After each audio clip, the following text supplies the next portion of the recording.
Meeting to order. Would you please call the roll? Alderman Bosley. Present. Alderman Ortman. Alderman Moore. Here. Alderman Vaccaro. Present.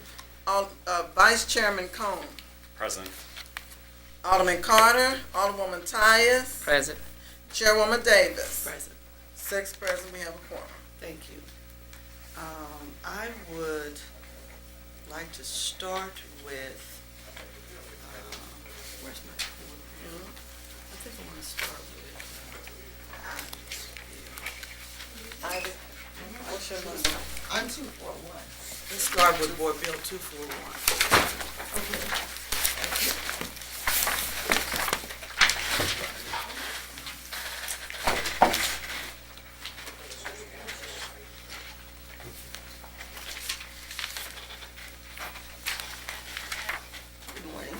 Good morning. I have here with me bond counsel, Mr. Charles Salisbury and Associates, and also Rhonda, airport director, is here. Yes. Members of her staff. Thank you. Okay, we have in front of you a beautiful color presentation. And we are here to present the intricacies of Board Bill number 241. We are hoping to refund this series of bonds. It's the Series 2005. As you know, interest rates are at a historic low right now. We are in the midst of about 5 refundings, okay? So this one is not callable until July 1st, but we have many things to do to get to where we want to be, all right? Not to mention that you all are taking a bit of a hiatus, okay? So we wanted to get this approved prior to that, so we don't have to rush coming back in April. All right? So the not to exceed amount will be $20 million, and we'll refund all or portion of those Series 2005 non-AMT bonds and achieve present value debt service savings in the 10 to 12% range, and that's conservative. Truly, our numbers look higher than that. But because we're 4 months away, we don't want to say we might be doing 12 to 15%, okay? But right now, that's kind of where it is. But we'll just say 10 to 12, because we don't know what could happen, okay, with the market. So the security is the general airport revenues, you know, it's an enterprise fund, as well as pledged passenger facility charge revenues, and any other available monies deposited in the revenue fund that Rhonda wants to give us. We'll take it. Okay, term of bonds not to exceed 8 years. You know, we never extend the maturity of the bonds, the current maturity, all right? Method of sale is negotiated because, of course, our lead underwriter is a very experienced banker, Crystal Mullins, J.P. Morgan Chase, all right? Okay, I'm going to let Charles see the next 2 pages. Okay, thank you very much. And it's a pleasure to be here with you all this morning. By way of a transactional summary and by way of background, there are currently outstanding approximately $262 million worth of bonds that were issued back in 2005. Those bonds were issued, in fact, to refund other bonds that were issued prior to that time. As you can see here, the Series 1997 A bonds, the 2001 A bonds, and the 2002 A bonds. So what we're going to do is to look at the last maturities of those 2005 bonds, which have a high interest rate, and are looking to refund those bonds and take advantage of, as Ivy just pointed out, current rates. The bonds we're looking at would be the 2020 through the 2023 maturities of the 2005 bonds, which are outstanding in the approximate amount of $17,890,000. And those bonds are callable, may be redeemed in July of 2015, which is why we would close a little bit before that time, so the bond proceeds will be available to call those bonds on that date. We are looking also to structure these bonds, the 2015 bonds, as tax-exempt bonds, non-alternative minimum tax eligible bonds, which means that we will be able to refund the 2005 maturities that we just discussed in a way that will reduce the amount of money that the city owes. I might point out that we are, since this is a refunding, we are not creating new indebtedness, Instead, we are restructuring existing indebtedness to lower those levels to provide the city with more flexibility in terms of its airport financing. The 2015 bonds will be structured to achieve level debt service savings. In other words, we're not looking for any kind of balloon indebtedness. We're not looking for anything exotic. We're looking for level services to take into account the level of revenue received by the city through its airport program. And obviously, we're looking to diminish the debt service that will be required to pay those bonds and therefore not exceed the debt service already obligated, that the city is already obligated to pay. Going to the next page, these 2015 bonds will be issued on a parity with the existing airport debt. As a result, these bonds will be payable, as Ivy just alluded to, from revenues associated with the operations at the airport. In addition to that, there are certain passenger facility charges that are related to the airport that will also be used to pay off these bonds, which is that certain other funds that's alluded to there. The other thing that you will face with regard to the ordinance in front of you is to give the city and the comptroller's office flexibility with regard to a few aspects of the 2005 bonds, which could help and streamline the process for the 2015 bonds. By that I mean we may need to fund a debt service reserve fund to help market these bonds. Although it may be that the existing debt service reserve fund for the 2005 bonds will be adequate to cover the 2015 bonds. But we need flexibility to say that we might need to fund that reserve fund in other ways. In addition, the 2005 bonds currently have what's called a debt service for delivery agreement relating to it. That is a derivative product, an investment vehicle, if you will, that has helped to solidify the 2005 bonds and to make the payments associated with the 2005 bonds at the lowest level possible. That debt service for delivery agreement will probably be easily transferred over to the 2015 bonds, but we may have to engage in some changes, some amendments to that agreement, and the ordinance that you have in front of you gives us that flexibility. And that's the treasurer's office. They're the ones who do all of your investments and escrows, okay? Okay. And then on page 6, we're just kind of summarizing. Again, 17, about 18 million, going from July 20th to July 2023. Again, we talk about the savings.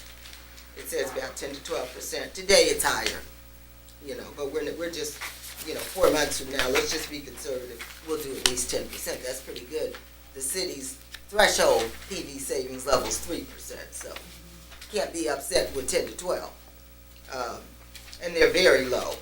And so we're trying to get everything in place so that we'll be able to pull the trigger in late May, early June, as is shown on the proposed financing schedule. So Friday, this was introduced, thank you, Alderwoman Davis. And then today we're here, the 20th. I believe ENA is going to meet on the 22nd, they said. Pushed it back a day, is what I heard. Your second reading will be this Friday. We hope that you will perfect on the 30th and pass. The Airport Commission will have to approve on February 4th, and that's already been submitted to Rhonda for her agenda. And then final passage, we hope on February 6th. And rating agency presentations, we hope to have those done by April 28th. We currently have a category rating with S&P at the airport. We would love to get another A category from Moody's. So that's one reason we're doing this now. We're working on this. We're going to put together a long-range financial plan with some revenue enhancement ideas. It's long range. One can't say for sure, right? But we're going to be working on it, okay? Just like we're doing a long-range plan, for the entire city, okay? And so we want to get that together, receive the ratings sometime in May. You can never say when with them. Price the bonds by the end of May and close by mid-June. Are there any questions? I always appreciate your presentations. They're very comprehensive. I don't necessarily have a question myself, but what I'd like to do is to ask Mr. Salisbury, if you used a word that I would like to have explained a little bit thorough, derivatives, and how that affects bonding and pricing and our overall portfolio. Certainly. And as Ivy pointed out very pointedly, the derivative environment is an investment vehicle that is managed through the Treasurer's Office. And as bond counsel, we work directly with the Treasurer's Office to help in that regard. Derivatives are not particularly available to issuers these days. What you generally are looking at are older transactions that have a vehicle already in place that needs to be worked on in order for it to apply to the new deal. Generally speaking, when you have a derivative product, it'll be associated with a particular transaction, and it will also have requirements that dictate how you can end that transaction. So that if we, for example, are refunding part of the 2005 bonds, we would need to get the provider of that derivative product's consent to release a portion of those bonds from the derivative vehicle.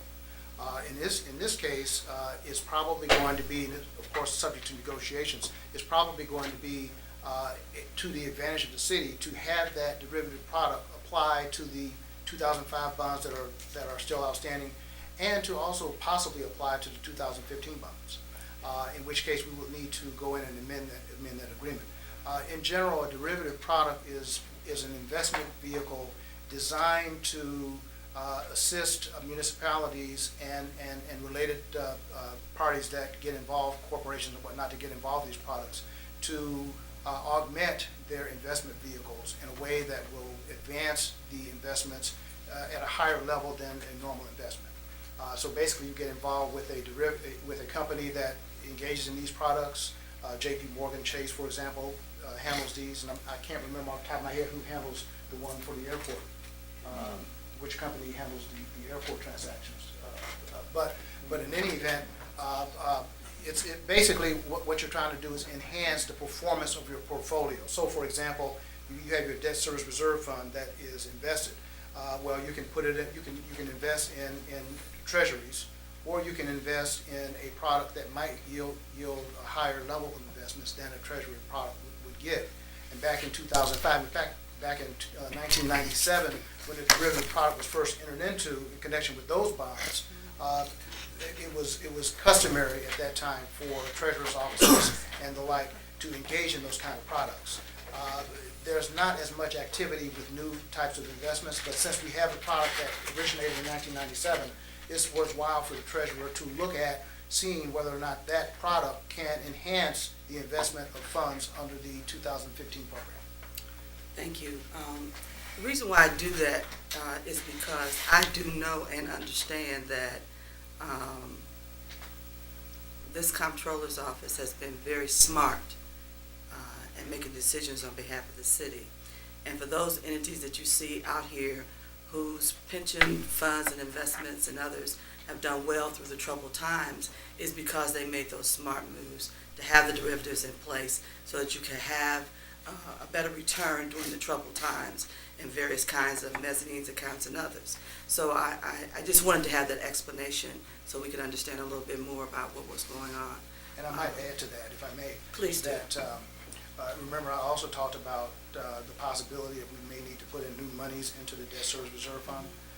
That may not be necessary because of the way the treasurer and the comptroller have engaged in investment techniques. It may be that the debt service reserve fund, as it exists right now for the 2005 bonds, will be sufficient to cover the 2015 bonds because of those investment strategies, and in part this derivative product that we're talking about here. So you're absolutely right in that regard, and so those strategies will also impact the size of this 2015 transaction, as well as the way those funds will be invested. Okay. Thank you very much. I'd like to now start with our list for questions. Alderman Bosley? Yeah, I wonder, is there a percentage or set aside for city businesses, for banks, and I imagine we do have some bond organizations somewhere in the city.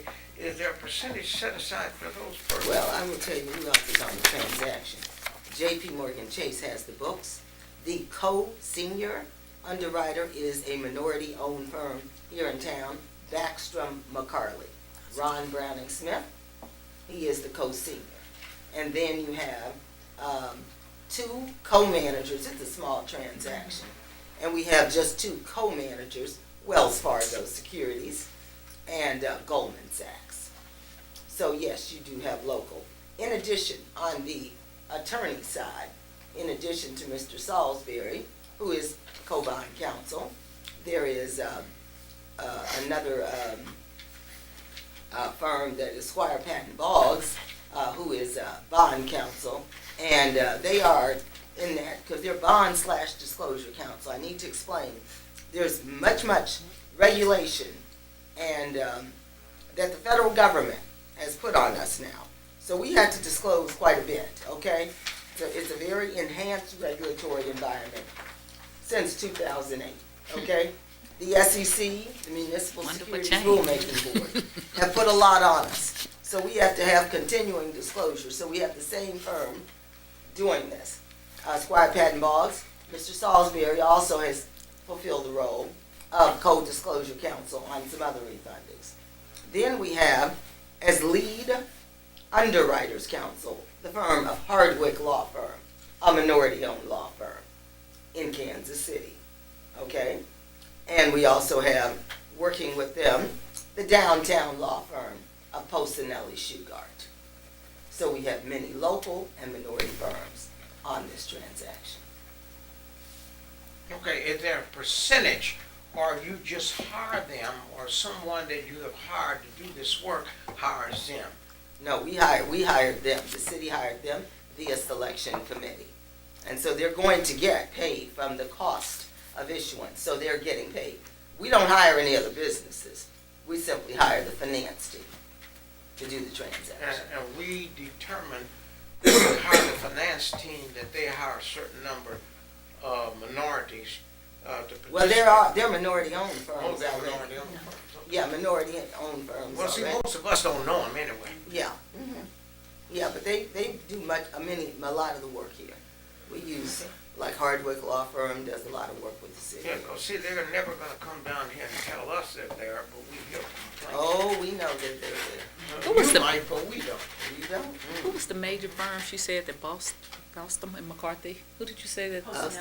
Posinelli Shugart. No, I got them, but you said that boss. Hardwick Law, I have. Squire Benton. Squire Patton Boggs. That's okay. And they're a major national disclosure firm. Okay. Trust me, you have all sorts of things you have to disclose. You have to disclose them in a certain way. I got a call on the way here from them on another transaction. I think that's great. And we have to be protected, okay? You know, and they're looking around anyhow. So who knows? They may be affiliated with one of our big downtown law firms by the end of the month. They're looking, okay? Yes. Mhm. Any other questions, Mr. Brown? No, I have no other questions. Alderman Moore?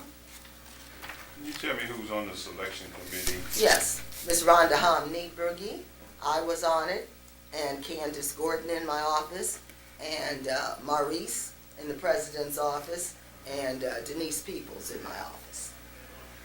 Yes, So, and we met. so it's a selection committee based on bidding?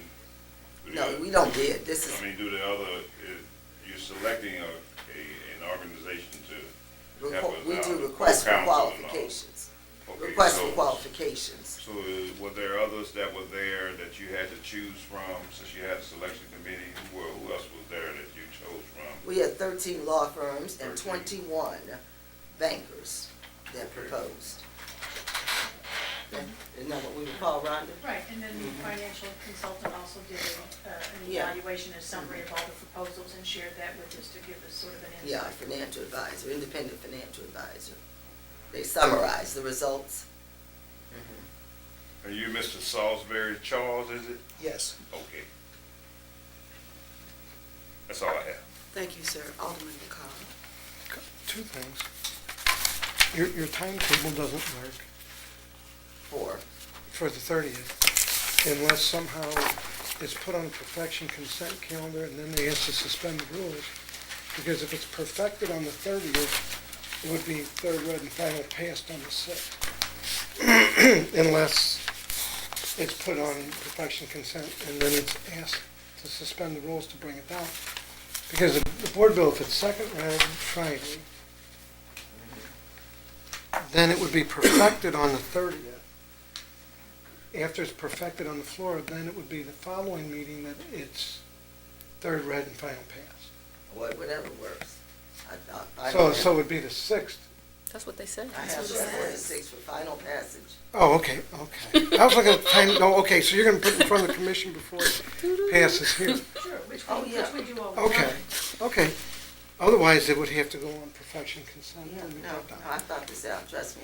I had Okay, this you know all- what, I was reading that. December 15th, to help everybody. Okay, and I was reading it, that it would be, I thought it would go past here first, then there, that's why I was, in my thought Well, we process. have to go to E&A. We like to go to E&A and to the airport before you all finally pass. Yes. We like all the That's safe. authorizing bodies, That's Okay, correct. and look, to have approved. unless it's on perfection and consent and suspended, then it could be passed on the 30th.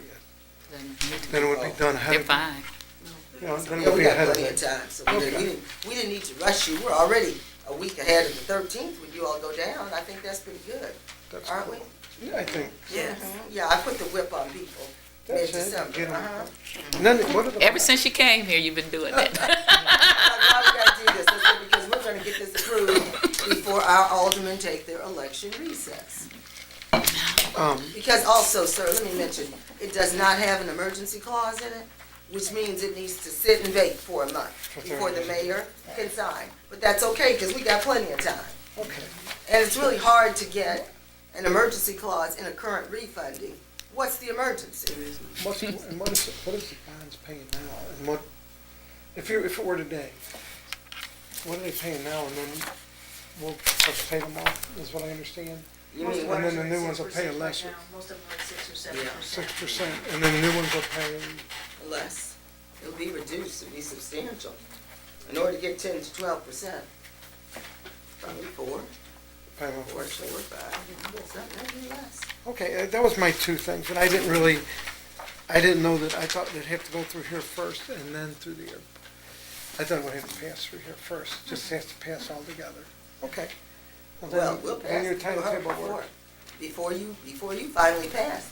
Right. It's Okay, Rhonda's commission. oh, it's fine, I was just looking at it, and I thought, Okay. well, that doesn't seem like it was working. Yeah, what you making, look, I took my. I like it. You know what I do? I Put like that it. whole schedule together. She said, We look, worked last she night. said, She made her look, she was work. here before you, way before you. Well, I saw that, I thought I'd at least call to your attention. but- Okay, But I stand corrected, so, anyway, thank you, sir, for your support. yeah, okay. All right. Alderman Cone. I really just have one question in terms of the refinancing of the bonds. So are we actually going to be extending the maturity date of the bonds at all? So Not at they'll all. still, we're just pure refi, getting a lower interest rate. We're not extending the maturity dates Yes, out that's or how we anything do all our like that. bonds, sir. So just wanted, since we're being videotaped, I want to make sure Sure. that people are very clear Yes, that we're let's not, make sure we never incurring extend more the maturity interest of than our we bonds. necessarily need That is to. fiscally irresponsible. I agree. Just want to make sure that it's out there. So, Furthermore, when bonds get paid off, we need to use those taxes for other right, purposes. agreed. That's an editorial comment. It Or has allow purpose. the funds to be put back into the pockets Right, of put back into the taxpayers. pot and take care of our pensions. Oh, you maybe don't want to say that. Yes, I do, Sharon. Don't y'all deserve a pension when you retire? I know I We don't do. get much here No, at the doesn't board. matter. It's not even worth having. We don't get much. That's why everybody leaves and goes to work for the city. And when you do that, you want your pension. Okay. Federal government, did you see what the president's doing? He's doing something. Watch his speech tonight. I He's will. doing I think most of something us plan to to. ensure the pensions of federal employees. Let's all watch and listen Okay. closely. And learn.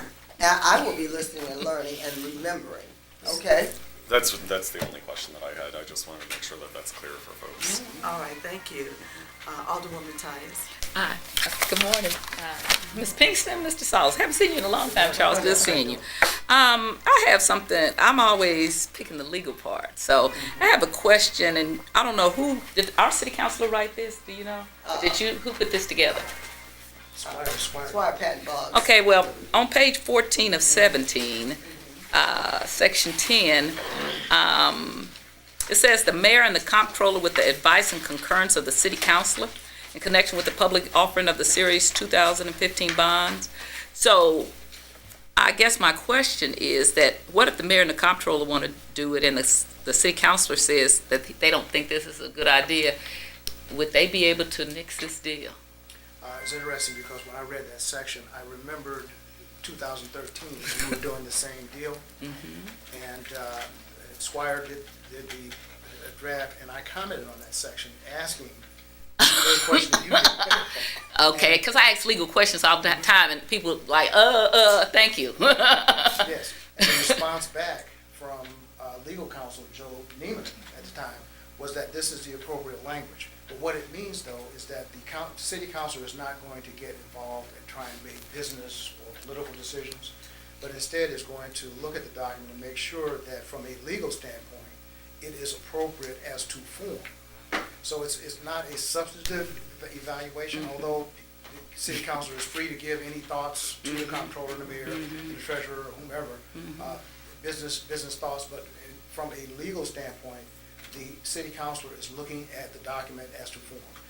And your city charter, by the way, requires contracts to be countersigned, if you will, by the city council's office. So that's all that language means. Well, so then that takes me back. So let's go back to words, which that's what we've had to study all these years, okay? When the president said, Bill Clinton said, depends on what the means, everybody laughed, but we all know that he was serious. And as a lawyer, that could very well mean something different, okay, depending on where it's placed. So if the city councilor is required to sign off as per our charter, so let's say we get a activist city councilor, and they say, well, I don't think this is a good deal and we shouldn't do it. Then what I'm hearing is that they can then not sign off and we wouldn't have a document. And I guess I lived through when we had a very activist comptroller. So I had, Freeman and I guess the only people in here that had a comptroller before this one that we have now, okay? And so the comptroller and the mayor got into it quite often, and the comptroller would not sign stuff, and they went back and forth to court. So I'm just asking now, because when I see this with advice and concurrence of the city councilor, I don't care what the city councilor says. It's like when they say advice and consent of the board of aldermen. When the mayor sends something over here, the advice and consent, if we don't give consent, he cannot appoint that person, okay?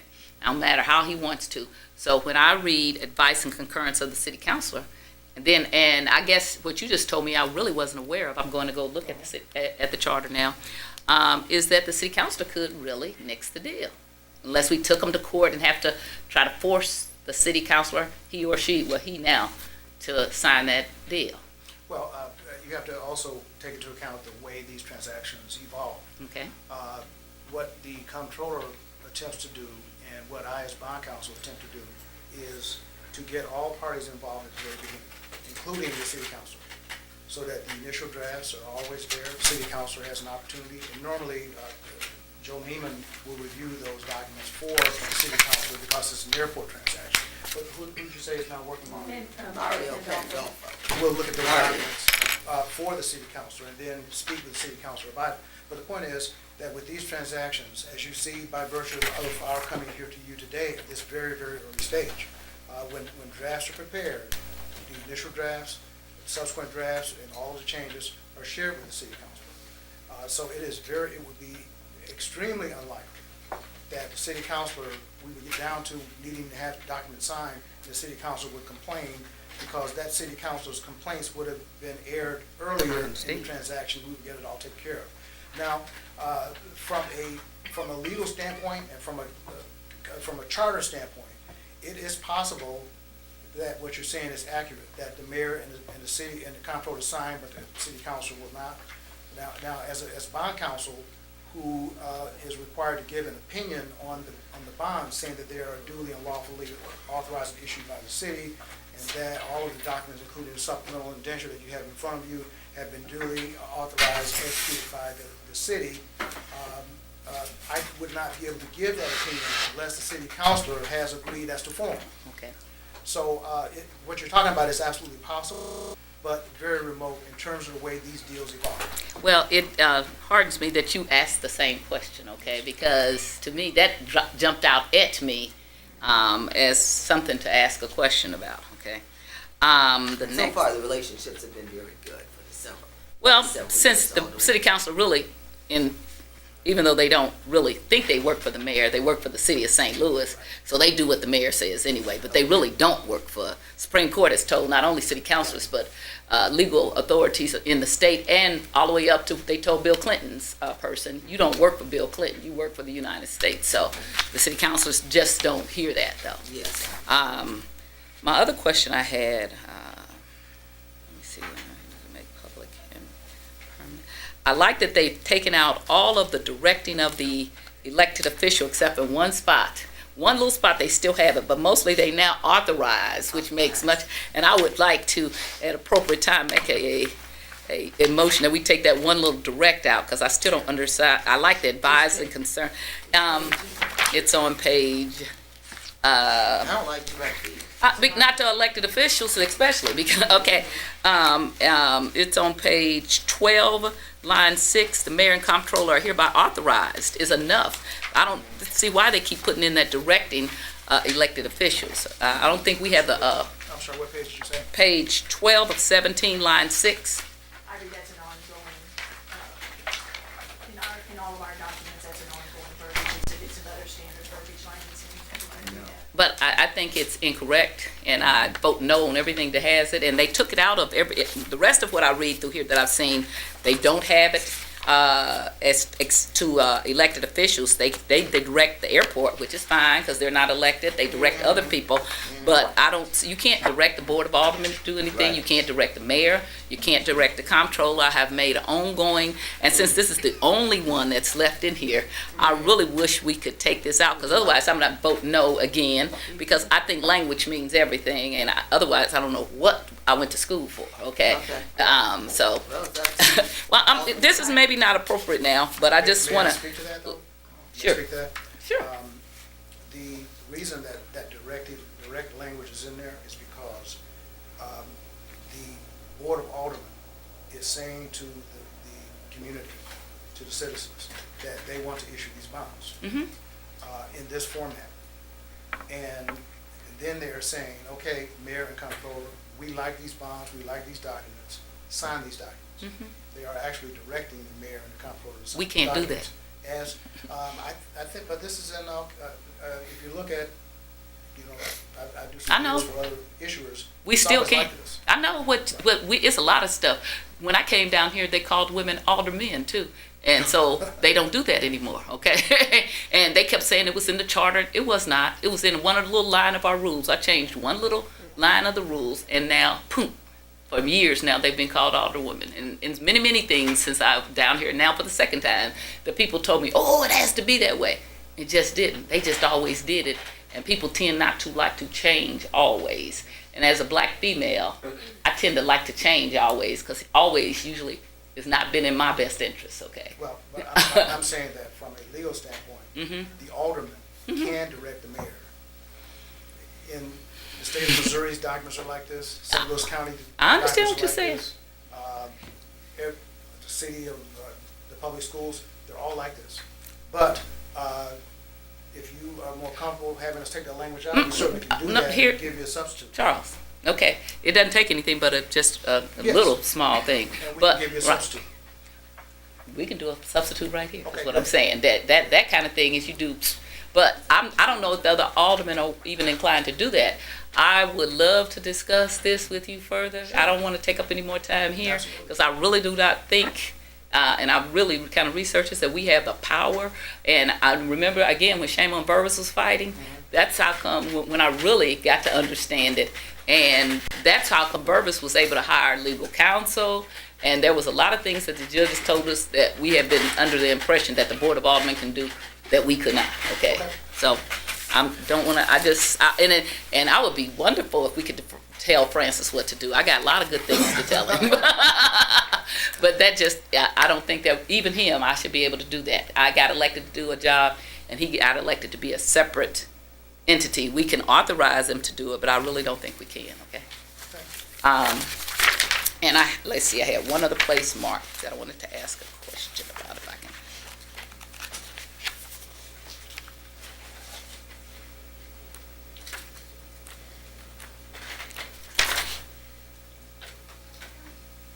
Oh, no, he asked it. Okay, that was it. Thank you. That's it? Okay. Thank you. Any other questions that have come about? None? Okay. I'll entertain a motion. I move that we pass Board Bill 230 Can I out, first, one out. I want to bring this up again, so would anybody be inclined to take direct out of that and just, and if you're not, I won't push it any further? Okay, I'll just vote no. I'll I second. move that we pass I'll Board Bill second 241 out with a due pass recommendation. Move and second. I'd like to call a roll call vote. Alderman Bosley, Aye. Alderman Ortman, Alderman Moore, Aye. Alderman Vaccaro, Aye. Alderman Cone, Aye. Alderman Carter, Alderwoman Tyus. No, Chairwoman Davis. Aye. 5 aye votes, 1 no vote. Okay, what I would ask is that we take reference to the concern of using the word in the future. It's just one word. Okay. And I do tend to agree with her. I've served on a number of public bodies, and technically, it is wrong to use it. So, and we've said this in other meetings too, and we're just trying to take us to where we probably should have been a long time ago. And if I can ask bond counsel Yes. Salisbury to Yes. have a chat with Alderwoman Tyus. Okay. Alderwoman. I didn't even know that they were called aldermen until I got down here. I ran as an alderwoman. I got down here, they said alderman. I said, oh no, Alderwoman Tyus is here. Thank you for your time. All right, thank you very much.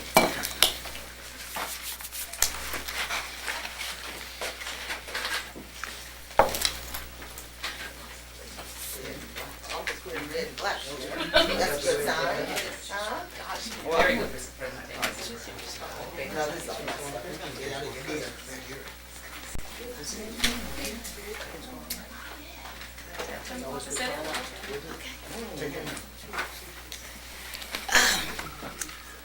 We'll now move forward with Board Bill 231. Good morning, everyone. Good morning. Okay, I'm here regarding Board Bill 231. It's the Northern Tract Environmental Remediation Appropriation. What this is this is the northern tract of our airport. It's the prime area that has access into the runway that was originally once the McDonnell Douglas building. It's been vacant for many years, this northern track has. We do have one tenant over there, which is Trans-States, that has a hangar building. And we've got Airport Terminal Services, which has a fixed-based operator. But we have a large section of this land that is underutilized and has been vacant for years. We have been aggressively marketing and pursuing opportunities for that land. This bill is about allowing us to move forward with an appropriation. We're asking for $2 million out of our airport development fund, but we would only appropriate $1 million at this time. The greatest news about this is that Boeing, through a covenants that we have with Boeing dating back to 2006, requires them to reimburse the airport should there be any remediation that's needed. So we know that in the ground, in the soil, that there is some environmental issues. If we get a developer and that soil is disturbed, we have to clean that soil up. So we, the airport, would have to have a contractor clean that up and would go and pay the expenses for that. We would then bill Boeing and they would reimburse us for that. So this appropriation really is about a cash flow for the airport. At the end of the day, all the money would be taken from the Airport Development Fund, and then when Boeing reimburses us, it would be put back in penny for penny to the Airport Development Fund. So I'm here to ask your approval of Board Bill 231. Good. That's pretty straightforward. Just for the record, can you please say your name and title? Rhonda Hamni-Brigi, I apologize. I'm Rhonda Hamni-Brigi, the Airport Director. Thank you. I'm going to move forward with questions. Alderman Bosley. Oh, does the minority participation that has been adopted by that airport over the years, does it apply to this as well? Well, we always, that's a part of what they have to do is make. Yeah, but it's not in this bill.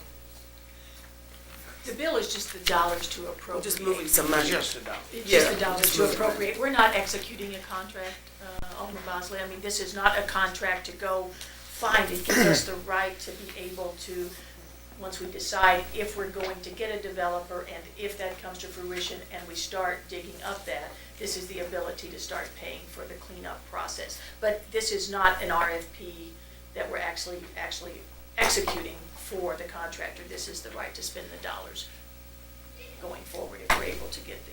In order to spend the dollars, you have to include that part in there about minority participation. Right. And if we execute a contract, minority If you participation, execute a contract, right, yeah. participation would be in there. All right, thank you. Alderman Moore? The old McDonald buildings, we took a tour one time of that site. Is that what we were talking about, that area over there with those buildings? I'm assuming it's the same tour we took, if we're talking about it. We consider it's a very large vacant 1,000,000 square foot building Right. that was the original fighter airplane where it was built for McDonnell Or Douglas. what's your own though? No, the airport owns those. So all of that Northern Tract property, we bought from Boeing years ago. So when that was executed, there was an agreement that was made with Boeing that required them to clean up any remediation going forward forever if we found any challenges in that soil should we have future development. So that was executed years ago when the Boeing site was sold to the airport. So we own all the buildings. So you don't know, how many buildings are there? Oh, let's see, there's probably 5 or 6. Approximately 6. And they're all in the northern tract? They're all in the Northern Tract. What we deem as the Northern Tract is really that it's about a little over 90 acres of land total that's on that north side that has direct access into our runway. Like down McDonald Boulevard? Not really, it's off of Banshee Road. Okay. So it's the Northern Tract runs on the backside of Banshee Road, and then it actually comes right into the airfield, so. We're flattening, we're gonna take the buildings down? That would be our hope. The buildings have deteriorated, so our hope would be that we find a developer that would come in and actually do that work, and the airport wouldn't be the developer, we would just simply be the landlord. That's our hope. And what contaminants, if language any, was have we looking found so far in the building? Have we? Well, this does not include the buildings, it is for the soil.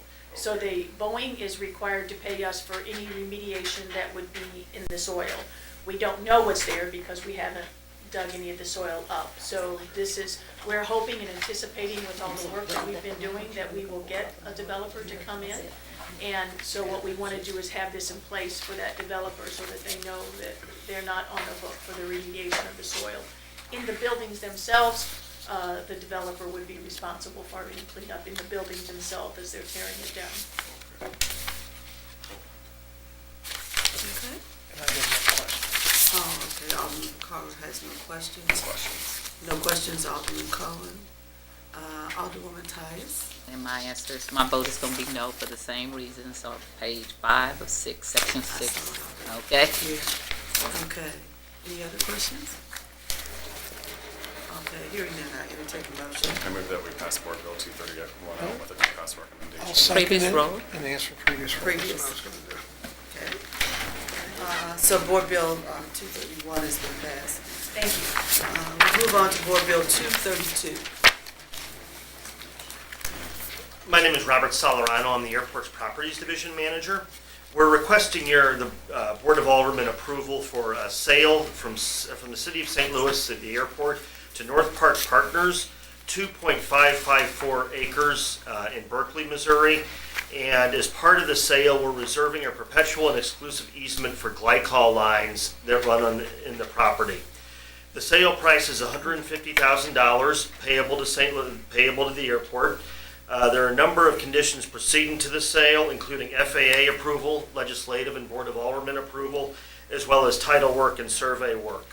We respectfully request the Board of Aldermen approval of this sale to North Park. Okay, I guess my only question would be, do we know what the intent is for the use? We do.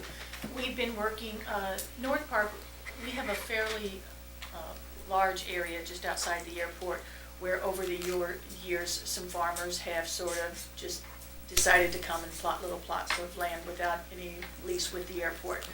So that piece of property is a valuable piece of property to us. What North Park would like to do is to relocate those farmers at their expense. They have no obligation to do that, but they would like to be able to offer that, so they've been working with Kinloch and they've been working with the farmers. And they found, they own property that butts up to this 2.5 acres, and it's got the exact amount of land that the farmers that have been doing their little gardens would like to have. So North Park, once we sell this to them, they would then offer this land, I think for $1 a year is what the agreement will be, but that is an agreement between them and the farmers to be able to plot their gardens. I heard a little bit about that out there. Okay. Now we'll move forward with questions. Alderman Bosley? Why won't we just lease it? Why sell it? Because the city of St. Louis keeps giving away their property and selling it. See, the money that we get from other companies is gone before we get it. Well- Okay, for various things that the city needs. Why don't we just lease it instead of selling it? Well, it's $150,000, and we did have an appraisal done, so that was the fair market value. That's a lot of money considering that they're leasing it for free to these farmers, so. Yeah, but we still own it, and whenever the city needs money, the land is something that has a value that's gonna remain. You know, buildings and whatever else we may have, the tornado can come down and knock them down tomorrow, but the land is here forever. So why is it that we give the land away? Why don't we just let them have it and use it, but we still own the land? Well, again, we're not giving it away, so it's a small sliver of land. The $150,000 that's gonna be paid to the airport will go directly back into the airport revenue, so that's a good source of revenue for us. So it's 2.5 acres. It has no value to us. We can't build on that 2.5 acres. There's no value to it. It butts up to their property. So it's a good deal for the airport to collect the $150,000, and then on behalf of them, I said it's an opportunity for them to be able to offer it to the farmers to plot their gardens. So we look at it as a value to the airport ultimately. Yeah, but what we have to look at is what the city owns. Now, whatever the city owns, is, especially if it's land, it has such a value that's gonna be here through famine, flood, tornadoes, and what have you. Why don't we just lease it to them for $1 and let them use it? Can I interrupt just for a Sure, second? sure. The cameraman needs to change, put a new tape in, and then we'll continue the conversation. Thank you very much. We can resume. Okay, why don't we just lease it? Why are we always selling off our land? Because land has absolute value and is always gonna have a value, but all too often we sell it. And what these people are going to do with it, they can do with it even if it's leased. So, but when you're giving it away, that cuts down the worth of the city completely every time you give a foot of land away.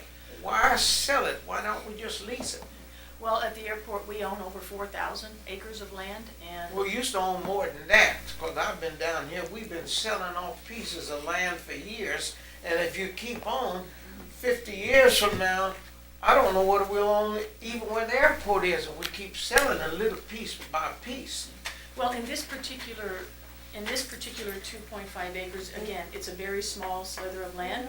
The fair market value to the airport at $150,000 is a nice revenue source for us. It butts up to the North Park. There's nothing that we can build on this land. There's nothing that we can do with it. The purpose of the land and what they're looking to do is to be able to accommodate these farmers that don't have any opportunity to plot their gardens, and they currently don't have any lease with the airport. That piece of land will be developed that we have, so we need them off the property, and this was kind of a good gesture on behalf of North Park to be able to say, look, they need 8 or 9 acres, we can give them 7. If you can sell us this 2.5 acres, then we can work an agreement out with them to allow them to plot their gardens free of charge. So I think for the airport, we've talked about it, we look at it as, again, 2.5 acres that we have nothing that we can do with. It's $150,000 to us, and we think it's a good deal. Yeah. Well, let me just say, When I was a small kid, 11, 12 years old, we used to take our bicycles, we used to ride out to the airport. They didn't have a jet then. No telling what they're gonna have in the next 20 or 30 years. And by golly, we just keep selling this land. Because land is something that has absolute value and will always have a value. I believe in letting people use stuff, leasing it to them, but when you own the land, you have that value that's gonna be there forever. Why is it that we have to sell it? Well, again, we don't think this 2.5 acres has any value to the airport. It's a small sliver. It's not a place where we could develop. You know, to lease it for $1 a year when we can get $150,000 from the sale and something that has no value to us. We own a lot of land. We agree with you in most cases in that the land is valuable, it's an asset, and if we can develop on it, we would rather do long-term leases, which is what the airport is doing. This particular sliver has no value to us. What I'm saying to you is that when I was a teenager, all of that land out there where Kinloch used to be, the airport got most of it down, was nothing. And then they started buying this land when jets came in and the airplanes, let's say, improved in their strength and their ability. They needed more runways out there. And so what is going to happen in the next 30, 40, 50 years out there? Because we're not going anywhere. And why give away our land? Why don't you let them use it or lease it? Because you keep on doing that, sooner or later we're going to have to get some land someplace else. Because if I'm not mistaken, the airport had to go and lease land over in Illinois someplace at one time, didn't we? No, that's not true. Well, some companies that were affiliated, and I'm not saying it was just TWA, but there are some airports someplace other than right here around the city of St. Louis. I know there are. Sure, but they're not owned or run by our airport. And we have a runway system that's in the top 10 in the country. We're only at about 42% of the capacity. We could more than double our flight activity, and I would have enough runway system. Yeah, but 100 years from now, what we're looking at now is just going to be a very small piece. Because you take 100 years ago, what was out there where Lambert is located now, when I used to ride out there on a bicycle, we had no idea that place was going to be like it is now. I still have 2,000 acres we could develop with another runway if need be. Okay, the question then is, in 1948, when I was a kid riding my bicycle out there, they had no idea that all that land that they now gotten, some of it you got from Kinloch, which you should never have gotten in the first place. Kinloch, pretty soon Kinloch is not going to even be there because you're going to own all of that. So what we're doing now is giving away what the possibility is of our future. And why in the world should we do that? We need to keep it. Land is the only thing with absolute value. Everything else goes away. Well, again, I think with all due respect, we have more land than we would ever need currently. This 2.5 slither has no value to us. So we have an ample runway system where we could double the size of our airport. I wish that were my problem today. But why did y'all take part of Kinloch when Kinloch was the only area in the entire state of Missouri that was owned totally by poor people of color? And then they started expanding that airport. Kinloch is almost gone now. I understand. Okay, so you didn't know that at the time when they put that airport out there, because Kinloch was there before the airport I came. understand. So they did not know that it was going to expand that much. We don't know 100 years from now what's going to be needed out there. We have no clue. Yeah, well, I think I've been in the aviation industry for 32 years, and the size of our airfield would more than supply us with the next 100 years worth of Okay, traffic. well, what is it into going to this be like airport. 101 years from now out there? Tell me. I Since got- you've already explored that possibility, what is it going to be like? Because you see, like I told you earlier, When I used to go out there and ride my bicycle out there as a kid, they didn't have no jet. I understand, They I had no understand. idea about a jet. Nobody was even talking about it.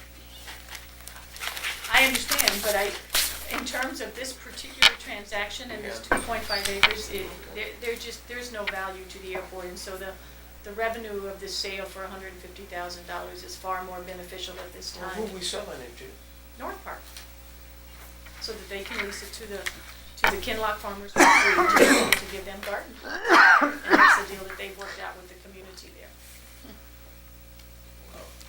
The only thing I got to say, that land is the only thing with absolute value that's always gonna be there. I understand. And why not lease it, then sell it? Because once you sell it, it's gone. I have no other question. Thank you, sir. Alderman Moore? Who is North Park and why don't the airport negotiate, instead of having North Park as the middleman, why don't we negotiate with the farmers? And that's called Berkeley instead of Kinlock? It's Berkeley. First of all, Downtown Kinlock. the FAA would never approve a lease of airport property for farms. That's not considered a legal use of airport property. For years, as these farmers sort of encroached on the airport property, the eye was turned. We've been asked to clean that up by the FAA because those aren't appropriate uses. So we can't lease any of our airport property for farming. It's not. So North Park is the middle guy that you can sell it to North Park, and then North Park lease it to the farmers? Right, well, first They're of all, gonna give it to the farmer. they're gonna give it to, it's $1 a year lease for the That entire. same little plot of land that you see off of 170? Right, which is our land, okay, this is not the same piece of property. So we have to relocate those farmers, they do not have a lease with us. They cannot be on, right, and so North Park is giving them the land to be able to move their gardens. It's approximately about 10 acres that they currently are encroaching on. So North Park currently owns all the land that butts up to us, to this little sliver here. So they're gonna take 7 or 7.5 of their acres of land, and then they'll take this 2.5, and then they'll offer it to the farmers to come in at no charge to be able to do their gardens. Now, North Park owns a significant amount of property, as I think you all know. You've got that development up there, which has been a successful development in terms of the airport. That's and Paul just- McKee. It's part, yes. But and I've met with the farmers many times, quite honestly. I went out this summer and in this fall and had a lot of meetings and said, you can't farm on our property. You don't have a lease and it's an inappropriate use. And I told them that we would work with them to be able to try, and so they're quite happy. They liked it. They actually cited this piece of property as where they wanted to put their farms. So it works for them as well, so. Why are we moving them? Are they in imminent danger of chemicals or gas spills You can't use airport property for farming. It's not an appropriate use. or on the airport, but owning that? I don't know how long we've owned that piece of land. Was that once Kinlock? Where they are currently doing their farming, yes. Yes. Yes. isn't it? Where they're currently doing their farming, when they're relocating from, yes, sir. Where they're relocating to, no, that's in Berkeley. And I'm not sure if it was once part of Kinlock or not, sir. It wasn't. Yes. It wasn't? I don't know the answer to that. It wasn't? It was always the city? But It's always Berkeley. They're moving to the other side. Okay. Right, and they were able, when we met with them this summer, I went over several days and talked to them. They wanted to be able to get their fall gardens in, so they were able to do that. They have vacated the site now. They hope to have this site, what they're asking for is for to be able to get in the beginning of March to start tilling and doing there. So we're trying to get this through the process so that they can have their plots available in March to be able to do. So the airport can lease? Not for farming, no, sir. The FAA wouldn't approve a lease of that nature. And we have to get fair market value, and the fair market value of where they're at. One issue is the FAA would not approve it as an inappropriate lease. The other would be, the value of that would be, they would never be able to come in and afford because it's such a, Thank you. okay. You're welcome. Alderman Vaccaro? Couple things. So we're keeping the right of way for the glycol product, Yes, we have a line that Which is- runs through there.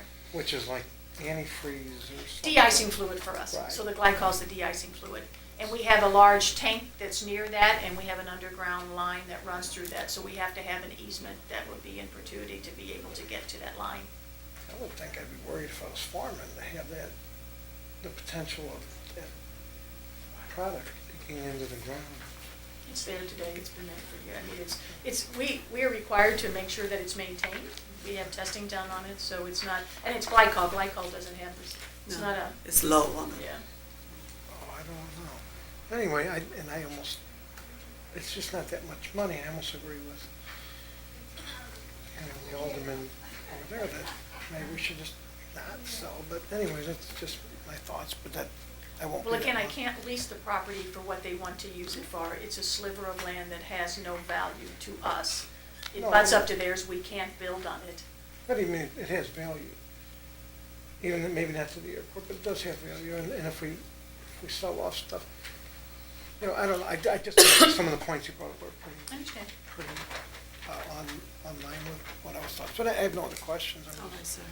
Alderman Coleman? So I guess I think a lot of it's already been addressed, but, this is essentially a land swap, and. No. So we're There's no leasing legal right land- currently today. Right, for the farming, right? Correct. So we're selling this to North Park. Mm-hmm. North Park is then in turn going to lease land to farmers in a different location. That, In this, on the same location, they're. not where going to they're allow- currently farming, that's our property. Mhm. So this 2 point, North Park is going to give them about 10 acres free to be able to put their gardens on.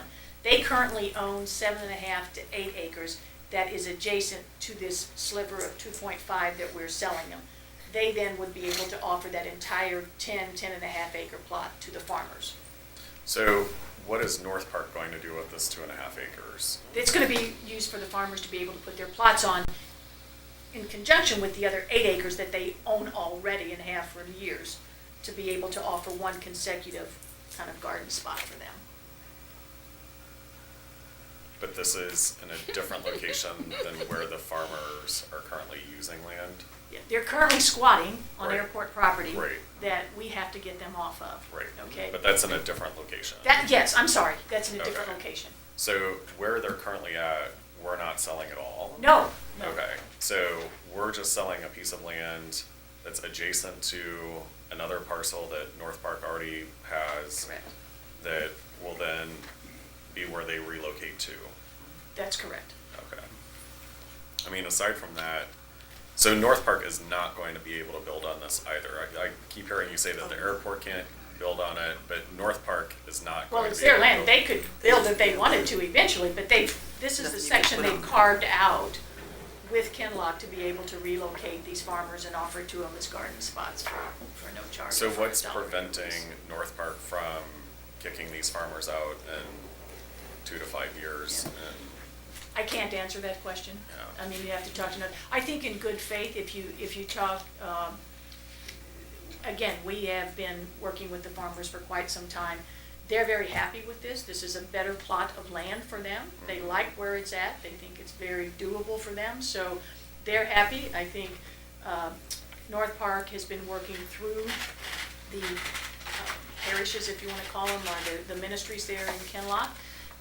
And this was what they asked to be relocated to. It was their number one spot. They asked for about 10 different sites. This was their number one site, and that's what North Park agreed to. So I think, for them, it's a very public, it's a good gesture, and I think, I can't speak for them, but I think for them it would be very hard to take this back at some point down the road. But I guess, and then that's kind of where my second question comes from as well. So if, I just have concerns around 2.5 acres being sold for $150,000. That doesn't seem that's the like a lot fair of market money. value. We just had an appraisal Actually, done. it's above market. Yeah, it value. is above, It's slightly above above. market value. That just seems incredibly low to me. I not, mean, though. considering that SLPS is marketing a, vacant lot in my ward basically for $400,000. Yeah, but then you're talking about sitting in a prime building. This is a sliver of land that has no value. Yeah. It has no, Well, I mean, some there's just, people might say the same thing. Rural and urban has different monetary. highway damages. access right All off of of Highway it. 70, airport access. I mean, there's all This sorts of isn't, different. this isn't right Can't off do of that. Highway 70. That's where they're currently farming is, not where this particular section of land is back there. Is there a way that you can show us on the map? I know that you guys right now. Well, you're it's not looking on at- this map, unfortunately, sir. I looked this morning when I came in, It's like no- and it'd be further over this way. Is where they're currently at. No, They're they're currently up currently here. right in here, I believe. Okay. Oh, Remember, this is not gonna be, oh, I've seen them Yeah. then. Okay. yeah, yeah. Well, they're all gone, I mean, they're gone now. They Right. finished their fall garden and the. No, yeah, the last time I was out that direction was earlier in summertime, Right. so. I think the sad piece would be, we cannot lease land for Right. farming, and we can't have land that's given away, so, based on the FAA rules. So if we don't allow this, quite honestly, these farmers are gonna have nowhere to put these gardens, which I think would be a shame. And What about the 8 acres though? well, that's, The rest of again, Caroline. if you look at the amount that they were currently squatting on, it was about 10.5 acres. Okay. So what they're trying to do is match that same, because they had a lot of farmers that were on it. Okay. And so they're trying to match that. So they could still give them that 8.5, but it's not gonna be, every farmer that was there is not gonna be able to have the same plot. So I think for these individuals, you know, they're not gonna be able to have a place, and I think that is a worse story, for all of us, quite honestly. I mean, I think, you know, this is something that they do to, and it's, you know, it's to help feed their families. It's what they do. They're a great group of individuals, and they like this spot, and they understand our dilemma that we can't, you know, just continue to allow them to squat on airport properties. So But I guess like, and my concern with that though too, it is a great story, and I would see the value in doing this for the $150,000 if there was some sort of deed restriction that prevented North Park from building on the site for 5 to 10 years, you know, that allowed them to do that. But otherwise, we're selling this to a developer that, in all likelihood, they want to make money, so, you know, they're not going to just continue leasing this land for I a think, dollar. again, you know. I can only speak for the conversations that we've had. I think they're very committed to this. I think for them, that it is a gesture, and I think to take that gesture back would be very challenging for them from a communal standpoint or from a public standpoint. So I don't see that happening. Again, I can't, you know, guarantee that it never would, but I think there would be a lot more harm due to them if they were to take that back in 5 years than if they continue to have the good gesture out there. So there's lots of property that they can develop on that they own already, North Park, in that area. So this is a small section of all the property that they own. Okay. May I interject something very quickly here for my understanding? You can correct me if necessary. I've kind of been a part of all this out there as far as understanding and reading and talking to residents out there. And so there's been a long time relationship out there and also a movement to improve the quality of life in Kinloch, most especially. Berkeley is involved in this. The University of Missouri Extension Program is involved in this. They have a healthy nutrition initiative going on. They're also looking at how to use and improve what is available in Kinloch. And most of it is so deteriorated. They're trying to find a way for people to bring themselves up and then look at other opportunities. So there's a lot going on out there, and their government system out there is very much involved in it. So it's not just some farmers on their own with this process. It's not that. Their government is very much involved in it. On a regular basis, I do know that they also garner a lot of good legal support for what they're doing. And they're not just out there blindly sitting there having a conversation with anybody. So that government system is protecting itself in what they're doing on behalf of their residents. And I don't know if that's necessarily our role to make the decisions for that government sector and or that community, because they have been working very hard on this. extremely hard on this, and they're pretty proud of it too. So I just want to interject that, and I need to move on. Alderwoman Tyus. So I'm on the Secretary of State business name search because I wanted to look up North Park before they said.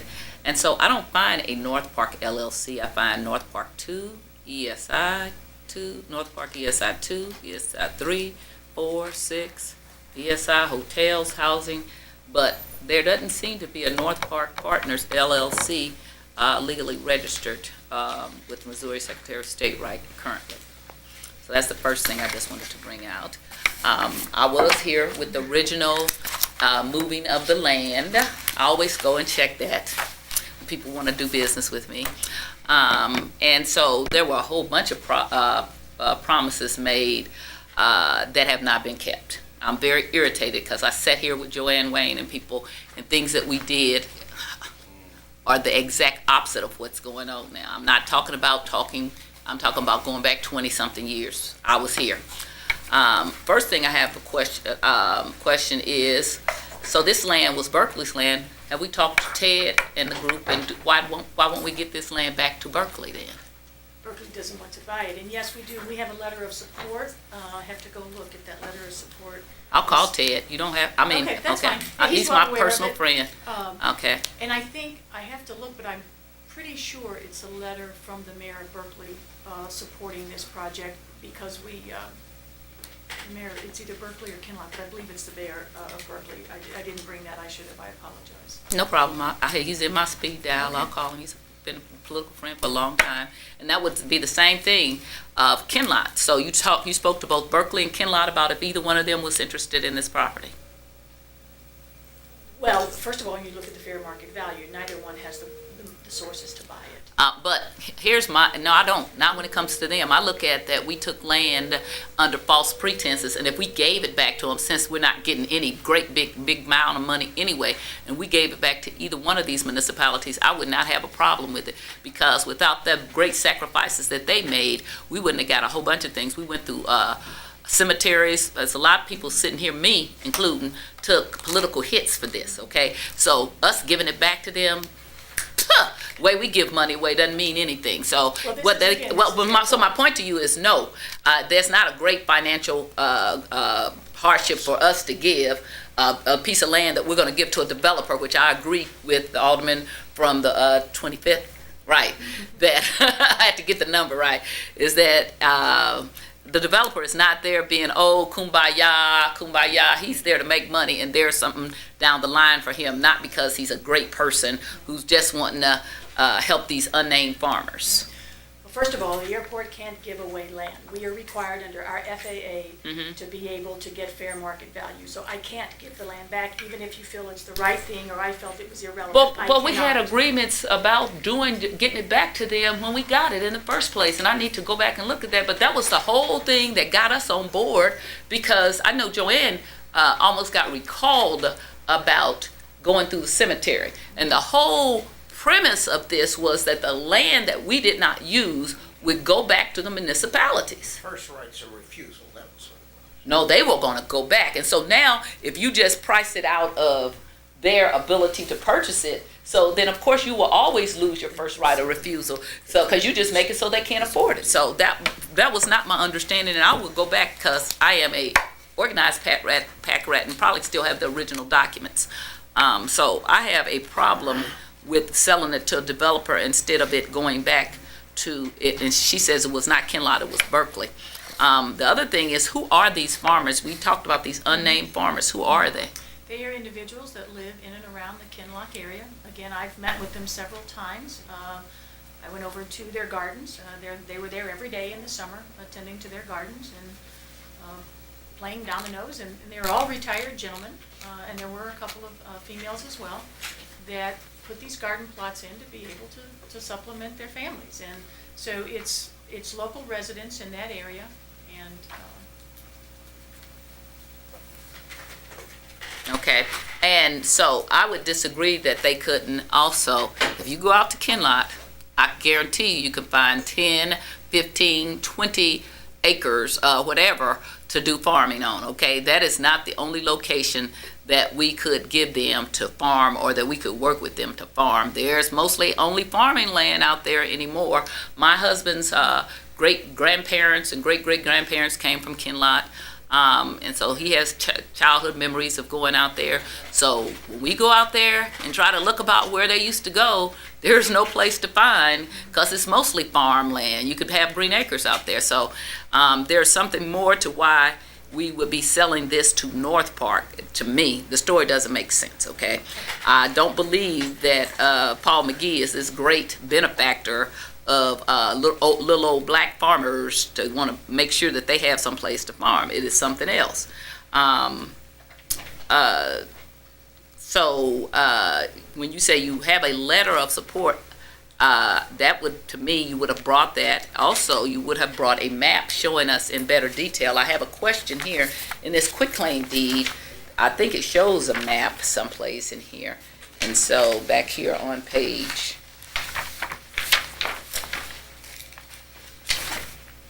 past Exhibit I, there are some maps back here. Are these the maps of the property? I'm not sure what you're referring to. I can take a look. I'm sorry, here. The last 2 pages, It should- 3 pages. It should be, let me just take a look. Yes, 2.5, the shaded area, it says 2.54 acres. Right. That is the property that we're asking here at the table today. To sell. Yes, Okay, and over here right to, where's the, whatever is this to the, right up in the corner, North Park already owns that property, that is correct. okay? So City of St. Louis owns the property down here below it? No, this is not our property, I don't believe. It says here at, right up under the tip of it down here, and I don't have my directions right, that's why I don't want to say north, south, east, or west. But not, at the bottom it says City of St. Louis. That's not ownership by us, that's just saying that it's, You know what, I would have to confirm that. I'm not 100% certain. I would have to confirm that we own that. I mean, we've got over 4,000 acres that we own. I didn't think that we did on this particular one, but I will confirm that and get back to you. I could probably make a call and confirm it now with Mario. okay? Mario or Jerry or Dana, ask them. You want this map so you can see it? May I borrow this for a I think moment, I'm gonna ask her Alderwoman? to hold it, for information. So Okay, because I don't think we have the will to pass it. Well, I think, again, if I may, I think it's important to realize that this particular plot was asked for by the farmers themselves. This is where they wanted to relocate to. They did not want to relocate within their existing area. They asked for this particular area to accommodate them. They had a list of about 8 pieces. Again, the airport cannot give them the property. We cannot enter into a lease without a fair market value, and we cannot allow them to farm on Okay, airport wait, property. I still have the floor. I want to address that. Sure. The farmers don't run the Board of Aldermen, okay? Oh, I understand. Okay, so that's fine that they address, because there's a lot of things that they would want in that case, Mm-hmm. okay? So we have to do what's in the best interest of the city and also look out to keeping our promises. So just because they asked for this particular land, I don't believe they asked for this. I think this was a deal that was put together because you're moving them, because they already picked where they really wanted to be. You already told them they can't be there. So I can't imagine they went into this and just found this little piece of land. That story doesn't make sense to me, You know, okay? if this land is never sold, it makes no difference to the airport. I'm just saying, At that the end story of the doesn't hold day, water I with think me. the challenge is going to be, we cannot continue to allow them to farm on airport property. So they're off of our land, they're done, their gardens are closed out. Okay. So if this sale does not go through and they don't have it, then they just won't have a place to go. They'll have a portion of the place to go, because I think North Park is going to still continue to offer that, but they can't offer it to all the ones who are currently there. To the airport, it's irrelevant, other than the gesture of these people to be able to have something to plant their But gardens. I want to talk to Ted and group about if that's they fine. want it, because I just find that very difficult to believe, fine. because I've had many conversations with them about the property that we promised to give back, and that has never been their indication. And so then you come in here and you say, well, I have a letter of support, but you don't know which one it is. And so I want to talk to Ted, because if That's they fine. want it back, they ought to get it back before North Park, because that's where we got it from, and that's what we promised. Anything else? I have a follow-up. Go right ahead, sir. If- Go ahead, I'm finished. I was gonna say, question and a suggestion. One is that I don't think it would pass to hold it so we get more questions answered. But one of the things, I would tend to probably support it more if somewhere in this we could put that it can't ever be built on, that it could only be left for the farmers or vacant. And see if there still is one that want to buy it. I mean, I'd be curious if it's, if they're doing it, if they're doing it for the sole reason of helping the farmers, I don't want to hurt the farmers. But I also agree with what Shane's saying, the Alderman 2050, is 4 years from now, there's some multi-million-dollar development going on there, and the farmers are, you know, so if they're still willing, I'd be willing to support it if it's to support the farmers, and if it's put in there that they can't build on it. I can Yeah. ask our attorneys if they have the ability to do that. I can tell you they won't be able to plot their gardens this summer because the process won't be able, it'll be too Well, I mean, late. we can have another meeting, and it's up to the chairman, but we can have another meeting on this next week. We can even have meetings when we're not, well, we want to do it before, but she can hold a dozen meetings between now and the end of the month if she really feels like it. Or we could just vote no. All right, well, I don't know. Okay. And I don't know if voting no's are They good. all- Alderman E Davis, I'm sorry, Davis. That's all right. We look just alike. We do not own any of the property around it. North Park currently owns all of it around it. What's the information? Why does it say then City of St. Louis at the bottom? I can't answer that, Alderwoman. I did check with our planning and development people, and they looked at the exhibit and confirmed that all three parcels that surround it are owned by North Park. That Partners. then it even makes more to what you're saying. There's a reason that they want that piece of land, okay? No, that's not mine, that's a, Well, Well, the concern is that, like, so if this is right in the middle of their parcel and they want to build on it, then they should just be legitimate about saying, we want this property for development purposes. You know, we're going to accommodate the, farmers for 2 growing seasons, and, then they're going to have to find No yet business another person place. has to divulge to you what they're. well, No, I in know. this case, Well, they but- do because but there are there's- some things that my are in concern place. is, okay, so right now we're doing this and they're moving off of our land. We've already cleared them out. They're gone. So, we sell this to North Park. North Park has no assurances given to the city that, that they're going to continue to allow these farmers to stay there. So 3 years from now, there's a, grand vision that's introduced, we're building around the airport again. This from time to time happens in the city of St. Louis and at the airport. Then all of a sudden, these farmers are being kicked off of this land again. And what's going to end up happening, because it happens all the time, I'm involved with community gardens and different community groups. They're going to go resettle the land that we just kicked them off of, or like another piece of land that's adjacent to it, and they're going to squat again. Because a lot of this land isn't monitored. We just have so much. To your point, we just have so much We land monitor out ours there. every day, So, 24/7. but, then, well, legally we're required to, but,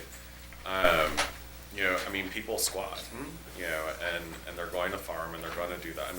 When there's so much vacant land out there, it's pretty easy to do that kind of stuff, so. And actually, in the court of law of Missouri, in the United States, we have what's called adverse possession. And if you actually squat the right way, it'll become yours. Well, so I guess my concern is just making sure that, and it sounds as though we've kind of addressed the fair market value, that, we've got the assessment, or the appraisal of the property done. I just want to make sure that, because as someone who does do community gardens, it takes at least one good growing season to get those gardens really going, and knowing where you're plotting everything, planting everything, et cetera. So, if these farmers are going to make their investment of time and money for materials and all of that, I just want to make sure that there's a couple years that they're able to work with to continue farming there, and they're not going to be displaced somewhere else.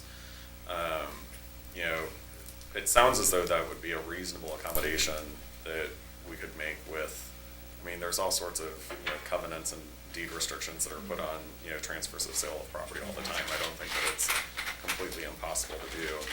I'm not aware of, some of the stuff that my colleague from the, First Ward has been, saying in terms of, Berkeley or Kenlock having a right of first refusal on property sales. But I just want to make sure that we're, one, getting fair market value, which it sounds as though we are, but two, ensuring that the intent that we're talking about, the, nice headlines, we're keeping, these farmers in the area, that kind of stays true to the value of what we're doing here. I think the unfortunate piece is that they've been working for the better part of 7 months with Kinloch on this and in the whole community to get this and to make sure that this is what they're looking at doing. So I think that piece is unfortunate. Had I known, I could have asked some of the people to come today. I didn't realize it was that. Technically, we are overstepping our bounds. We're Yeah. not in our lane. They have a government body that is protecting them. So here's what I'd like to suggest. It appears as though we do not have the votes or the concern for a vote today for Madam this Chair. bill. Yes, sir, I'm sorry. Had my hand raised before you. I'm so sum it sorry. up. I will I yield want to you you. to sum it up yet. All I right. want to ask another question. Yes, sir. What declared make them farmers? The little small guys, why are we calling them farmers? And then, don't they own 7 acres of land out there already? They don't own anything. They own nothing. They own nothing. North Park owns this piece of property that would be adjacent to this sliver. And to try to give them the equivalence of how many are there today, which is about 10.5 acres. They wanted this piece to be able to offer them this kind of 10.5 acres. Well, the So way I feel about it, Rhonda, I fight about Kinloch all the Sure. time, and that is that this is the last straw in the land grab. And this is valuable to North Park to move. That's why I mentioned Paul McKee in this whole scenario. Is Paul McKee getting this last piece of valuable property? He can put them somewhere off the beaten path. This is right on Highway 70.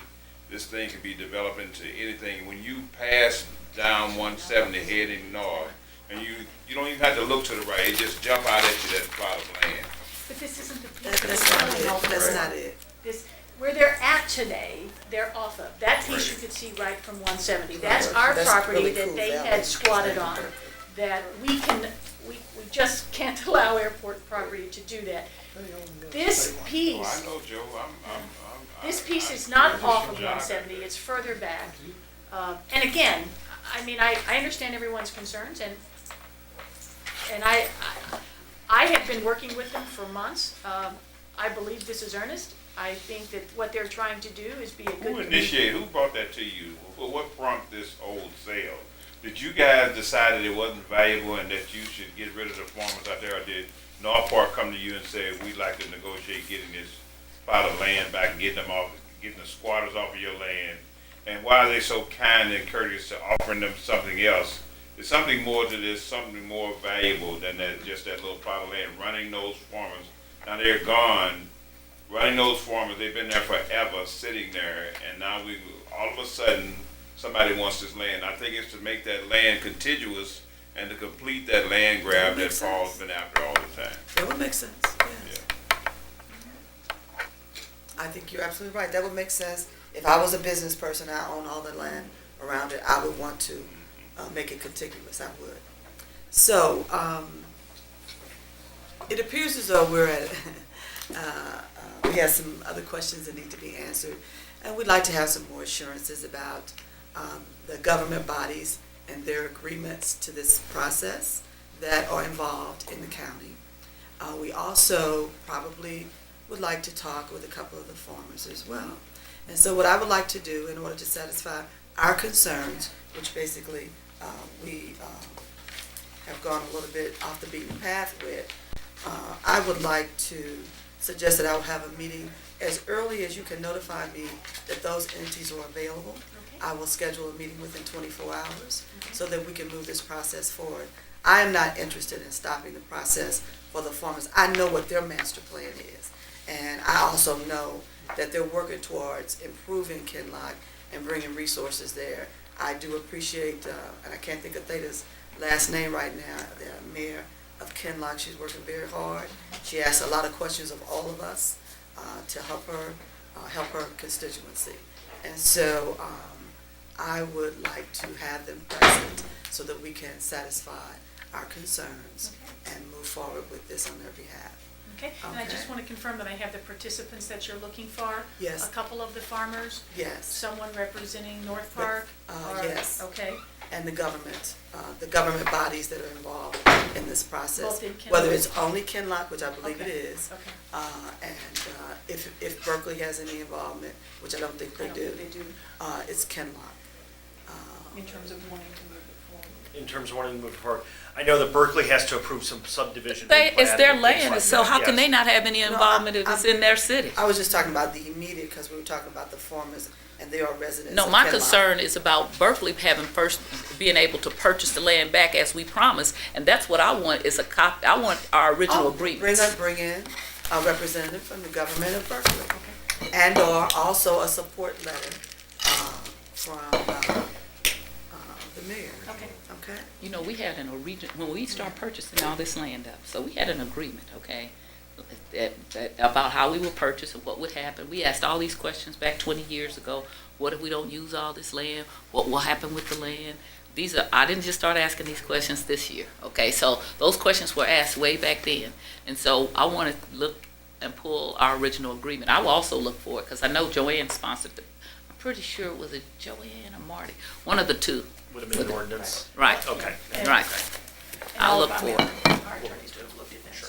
Okay, so we have it clear on who is being asked to the meeting. Yes, ma'am. And I'll assure you, I'm sure everybody here on the committee is very concerned about this issue and would be willing to come to a call meeting within 24 hours. Okay. So we can kind of keep them on their path of progress where they are now. We don't want to hold them up, Okay. okay? So we will put Board Bill 232 aside for consideration at a future committee meeting.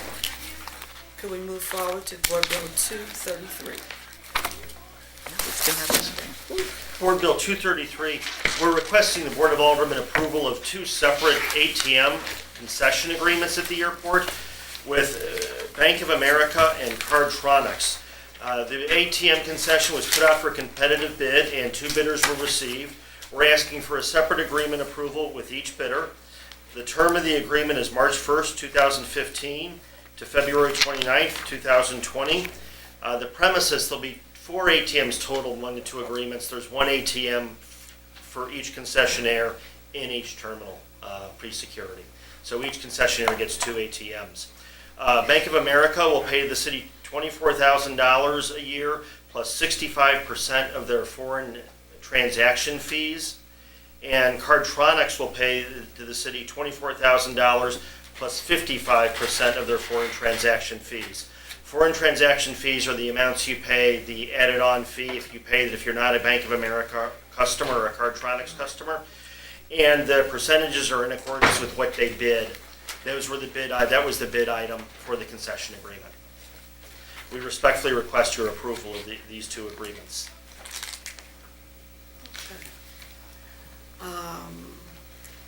I don't have any questions of this. It's pretty straightforward. I'd like to move forward.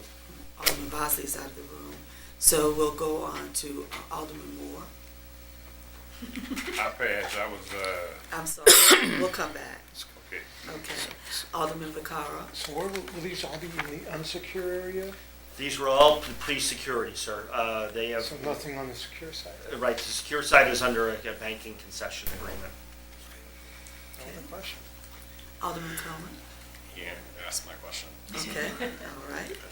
Alderwoman Tyus. I'm gonna do previous role because of directing stuff, and again, you said these are on the pre-secure. Yes, Okay. yes, ma'am. And so, will this now be a concession, we will have a concession agreement with these people now, or just any other people can do bids to be in this pre-secure area? No, this is it was competitively bid out, and these were the two that were interested and submitted bids. And who has the secure area? Secure is all part of a concession agreement that was previously bid with U.S. Bank. That's what I They have thought. a branch and Right. ATMs, secure and unsecure, And we're gonna have two in the unsecured area, in each terminal. okay? I mean, Actually- we're gonna have two different companies. Pardon me, it will actually turn out to be 3 because Oh. U.S. Bank, under their concession agreement, also has one pre-security. So when you walk into each terminal, there will be 3 choices pre-security. Bank of America and Cardtronics under this ordinance, and US Bank under a separate concession agreement. And will that, so I know you have to pay these fees, so they're not affected by having more people. But if I do business with US Bank, is there a fee out of the airport that's separate? No. So- No, not if you do with US Bank Right. currently. That's covered in with the amount that they pay, just a flat $24,000. Okay, and so it's gonna be Bank of America and Cardtronics? Yes. Who is Cardtronics? I never heard of them. Cardtronics is an ATM company, and then they put ATMs in different venues. They're not a bank per se, but Okay. they're, No further questions. All right. Alderman Moore, would you like to have questions on Board Bill 233, making reference to ATM concessions? The ATMs that, I think I would ask a question. The only fee that's gonna be involved is just a regular, typical ATM fee. if you're not currently a member of that. Who owns that ATM company? Cardtronics, I'm not sure of their corporate ownership. They submitted the background in the information for a corporation. And I'm not sure who their parent company is. I don't know. So will that ATM machine have Bank of America and US Bank on them? It'll be 3 separate. 3 separate? Yes, sir. Okay. So Cardtronics will be its own separate, Bank of America will be its own separate, and then under a separate agreement, US Bank has its own separate. So is there a ATM. percentage that we get off of the $2.90 that they charge, or $5 that they charge? Yes, sir. For Bank of America, we'll get 65% of that amount. For Cardtronics, we'll receive 55% of that amount, and that was in accordance with their bid item. All right. Okay. Just out of curiosity, does Chase ever put in bids with us? They have not, to They my have knowledge, not. since I've been there. They have not. We've gone through, Chase has never, in the past years, it's sort of been a rolling. Bank of America has been the one that's been steady, it's at least the last 2 agreements. That's interesting. Chase and City don't put bids on generally in areas that are outside of their retail marketplace. Oh, okay. They just do it, there are a lot of international people that use Chase, and I just wondered. Okay. Did you have another question? I'm sorry. Yes, ma'am. Go right ahead. Joe must have some broad shoulders. You can't. No, I You gotta can't sit up. see. See, you lean back and he Right. sits up, so. Right, I can't see Slumped you. all the time. Bank of America's out there, right? Is there a full-service bank? US Bank has a full-service bank under a separate banking concession service. All right, so, Okay. I'd like to entertain a motion for Board Bill 233. I move that we pass Board Bill 233 out with a due pass recommendation. I'll second it, Previous previous roll. roll. Okay, so Board Bill 233 is passed. And our last bill before us is Board Bill 241. No, that We was already the did one, that. that was the one that, And that's a blessing, 'cause actually. I'm like, wow. I thought we were, Up paper, I'm sorry. I thought we were growing bills. I'm like, didn't we go through? I thought it was That's the last one. So we done? That's the last one. Thank you all for your All time. right, but thank you very much for, and again, as soon as you have confirmation from those entities, we will call a meeting. Okay, All right? Can we check All on right, why thank they're not showing up? All his other things, except for his original one, is On showing the up. Secretary of State Secretary of website. State, Oh, on the, as far, yeah, we sure, we can. right. Yeah. Because all the rest of them, is big list, except for the original. It may be incorporated under all of them, I don't know. No, when you, no, because when you're doing businesses like that, a lot of times you separate. I have a couple of companies, because you don't want the tax consequences, or if you get sued.